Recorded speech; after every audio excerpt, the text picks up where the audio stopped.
Yeah, what's up? What's good? What's popping? What's cracking? What's percolating? What's really good in the hood? It is your man Theo Butler, and yes, we are back with Protectors of Wakanda by Karama Horne, the history and training manual of the Dora Milaje. And today we pick back up with the history of the Dora Milaje by Mistress Dora Nobomi. That's Mistress Dora Nobomi, acting head of the Dora Milaje Training Academy, former Dora combat specialist.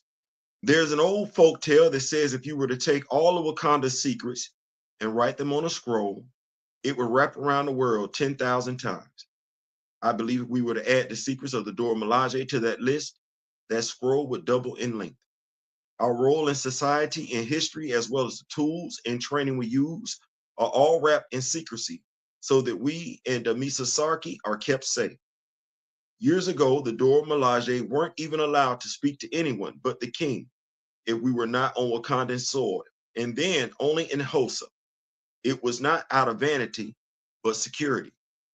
For years, much of our history was not written for the same reason. On these pages, you will learn how the Dora Milaje came to be and what is required of you. But do not be surprised if you glean more information about our history and practices from your sisters during breaks in night sessions or on Freedom Day between the Isadoras during repast. Every generation of Dora has the chance to add to that rumored scroll of secrets and our history, including you. Founder of the Dora Milaje. Before Queen Nahanda's reign, no Black Panther since the first Panther had stepped outside Wakanda to solve a world threat. Nahanda fought alongside Thor, and she too was able to wield the Norse god hammer Mjolnir in battle. However, in Wakanda, there were those who plotted against her, most notably her younger brother Zimbi, the illegitimate son of her father, king of Mamadou Fall, and a servant. Remember, we discussed this. Hey, Grandmadam Tara, what's going on? What's going on, Juju? Zimbi's lineage wasn't revealed until after the king had passed. He believed women were not strong enough to bear the mantle of Black Panther, and his bitterness at losing to Nahanda in ritual combat only grew. Upon Nahanda's return from battle with the Avengers, a great feast was prepared. One of the queen's servants, Edwoma, overheard Zimbi's men speak about a plot to kill the queen by poison. During the feast, Edwoma stopped Nahanda from eating a meal laced with nightshade. Zimbi was banished to the Jabari lands, and Adwama became a member of Queen Nahanda's personal guard, ostensibly making her the first Dora Milaje. However, the actions of Nahanda's brother had sowed the seeds of unrest throughout the kingdom. Nahanda sent word that she would choose one barren woman from every tribe to become her personal guard, because women without children were often treated as outcasts, and serving their queen would give them purpose and status. She named these women the Dora Milaje, or the Adored Ones. Unlike her father, she understood that the women of Wakanda were the backbone of society, and she addressed them as such. The first Dora spent months training with the warrior priest Akoku and the Wakandan army. Wherever Queen Nahanda went, at least four Dora would flank her at all times. The founding of the Dora Milaje Training Center. Dora Zola was one of the most formidable Dora Milaje in our history. Many compare her strength and military skill to Queen Nahanda. She fought with Queen T'Chaka when the Nazis invaded Wakanda and when the Elder Claw tried to invade Wakanda for the first time. She served King T'Chaka admirably as the captain of the Dora Milaje until the day she and her sisters lost Crown Prince T'Challa as a boy. It is here Zola and Queen Ramonda's fates entwine. For had Dora Milaje Zola not lost a child on her watch, Queen Ramonda would never have found him and met her future husband, King T'Challa. A few years following the death of Queen Nyami, T'Challa's mother, King T'Chaka, decided to tour the borderlands with Wakabi. He brought the young prince with him so he could begin to learn the demands of being king. And as usual, two Dora accompanied him. T'Challa was always a curious child prone to wander off. He pulled away from his father and the Dora and got lost in the tall grass of the Akama fields. He wandered for hours as the Dora searched for him everywhere. By the late afternoon, young T'Challa grew tired and lay down by a baobab tree for a nap. Thank Baz that this is where Ramunda, a South African citizen at the time, found him. She woke the child and brought him to the gates of the palace. Meanwhile, so enraged that the Dora had let the prince wander off, and so soon after Queen Ayami had transitioned, King T'Chaka disbanded the Dora altogether and sent them back to their respective tribes. It wasn't until King T'Chaka died at the hands of Claw that King Regent Sion reinstated the Dora, all except for Captain Zola. She was the eldest, thus it had been her responsibility to ensure the Dora completed their duties to perfection. So while the child was not lost directly on her watch, she accepted the consequences. She was tasked with finding and training her replacement to stand at the side of the king. Realizing Claw was not the only threat against Wakanda, Sion charged Zola with expanding and establishing a formal training program for the Dora Milaje. Mistress Zola opened the doors of the Dora Milaje Training Academy and was given the title Malame Dora Milaje, teacher of the Dora Milaje. She was tasked with finding the best and the brightest of us from all 17 tribes. Mr. Zola's legacy is not only that she trained the Dora Milaje and founded the school, but that she was a mother to us all. In fact, she lost her life while working with the troubled initiate who turned on her. We miss you, Mama Zola. We will meet again under the tree of knowledge in the Jalia. The Birth of the Midnight Angels by Dora Teela, captain of the Midnight Angels munitions team leader. When Demisa Sarki became gravely injured in his fight with Victor Von Doom, it took more than modern medicine for him to regain the use of his legs and heal his spine. It took spiritual intervention, dark magic, in fact, and a second near-death experience at the hands of priest Zarabare and his acolytes. While convalescing, King T'Challa realized we had never before faced an enemy as spiritually and technologically formidable as Doom. We were used to being underestimated, used to being unseen, used to relying on our vibranium weapons, and even used to sonic devices to overcome an enemy. But when Doom took our weapons and used them against us, we had to rethink our strategy. First, T'Challa worked with Queen Regent Shuri and Pride to configure a set of Doom bots that could approximate an attack by one of Doom's combat weapons. However, because his bots had short-term artificial memory, we could never hit them with the same move twice, or they would defeat us by easily using our moves against us. King T'Challa and Ilya Anika developed a new fighting style to combat them, a mix of Carapera and drunken Kung Fu style, so that neither the bots nor our opponent would know where we were at any given moment. It was arduous training, and we initiated more Dora than we ever had into our ranks. There were approximately 500 total who answered Beloved's call. We trained day and night for weeks with very little rest because we had to be ready for anything. The ultimate test was when T'Challa had the Pride Operations team release the safety mechanism on the bots. We fought against the Doom bots in formation as well as independently until we had defeated them. But the bots did have lethal vibranium swords. Two of our Doras paid the ultimate price. I have seen death on the battlefield before, but up until that moment, I had never seen it inside the walls of the Dora Academy. It was tough on everyone. I remember being exhausted with a head wound that was bleeding so profusely I could barely see out of my left eye. But it was then that Okoye came to me and asked me to lead an elite squad of Dora who would be our last line of defense. We trained even harder and were outfitted with special armor that had cloaking devices and flight capabilities. We were equipped with our own jet, which had special Quinjet engines by Tony Stark, but we were ready. And when Doom took control of all of the vibranium on planet and rendered most of the weapons and armor useless, the Midnight Angels were the last line of defense. Not with vibranium sonic spears, but with good old-fashioned steel sheathing and shadow particles. Our training and the might of our ancestors led us to victory. That was the day the Midnight Angels, the daughters of the Dora Milaje, were born. I do realize this is my second time reading.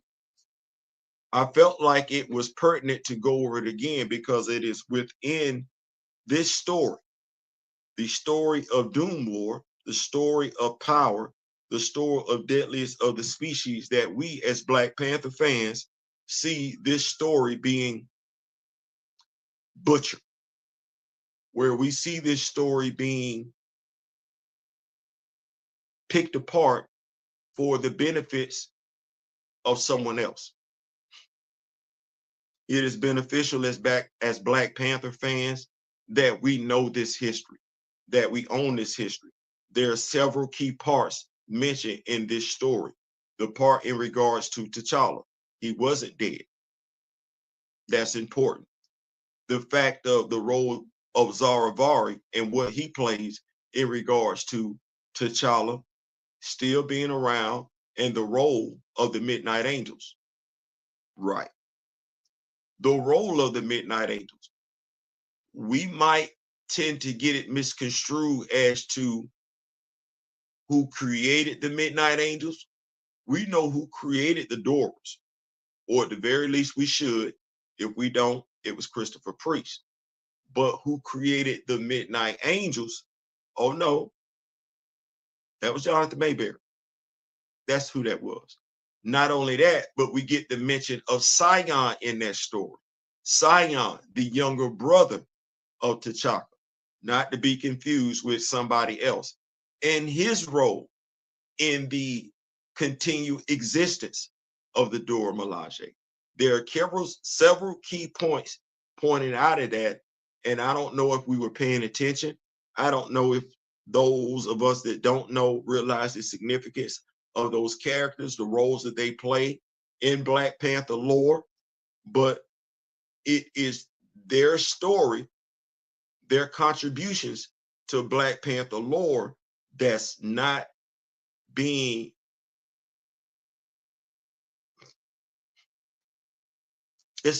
appreciated.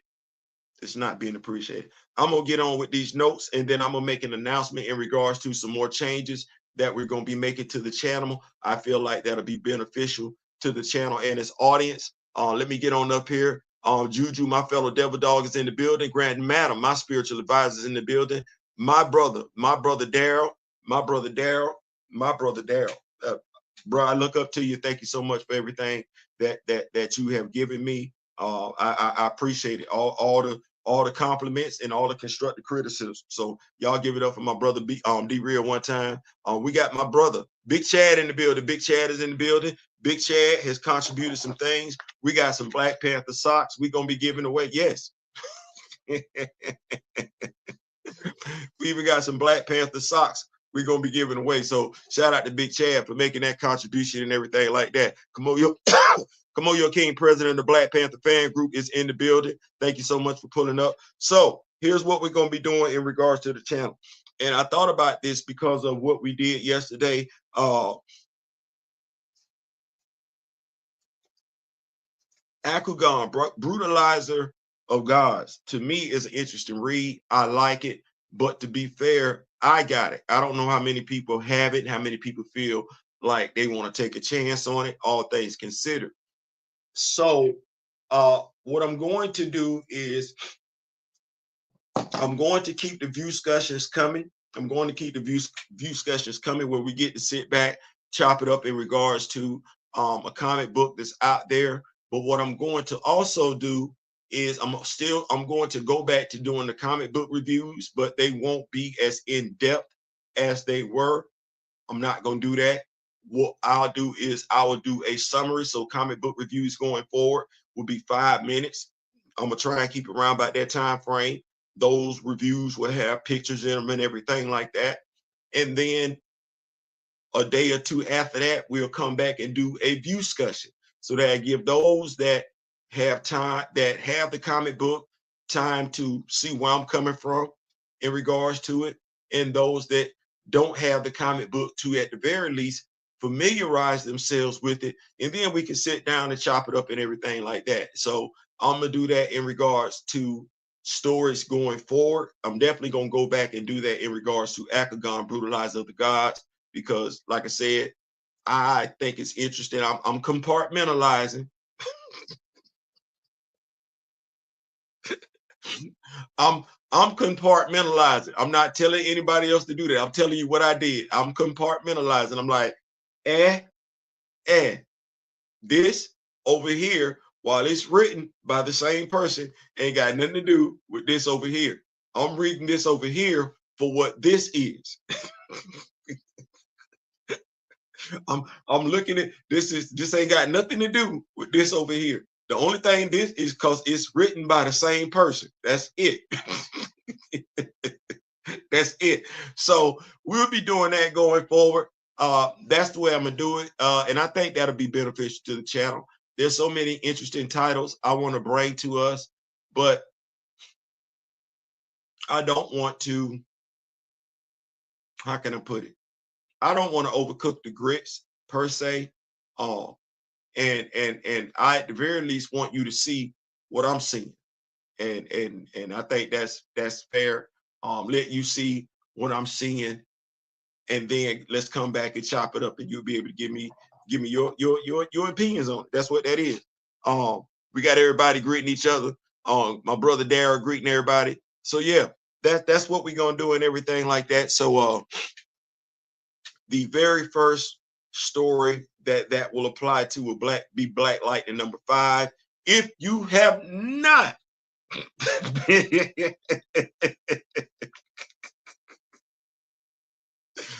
listen, go get Black Lightning. go you owe it to yourself. You'll be thanking yourself later on. Go get Black Lightning. As much as we talk about Black representation, listen, Black family, go get that. Now I'm gonna leave you with this. Let me get on up out of here. It's not the last page. My boy Jefferson getting him a nice little fade in the barbershop at the end of it and everything like that. But after Anissa goes and gets her father, and I'm glad I'm able to do this on my channel where I can talk about what I want to talk about on my channel, even though we got the thumbnail up there. She gonna get her dad, her and Grace Choi, and they make it do what it do. And after they solve everything, you see them coming back to Steelworks and everything. You got Anissa with Grace. That's beautiful. That's beautiful because she thought Grace had given up on her and she hadn't. And you see Lynn. Lynn come running out. Lynn come running out, telling her husband, "Thank you for bringing my family home." Puts her arms around his neck and just gives him the biggest.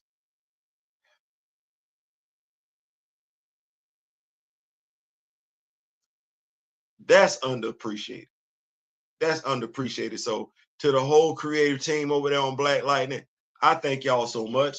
To my brother D Real, them along with you got me to go get that Todd McFarlane Black Lightning action figure, and yeah. So if you have not got Black Lightning, it should be coming out in trade paperback form.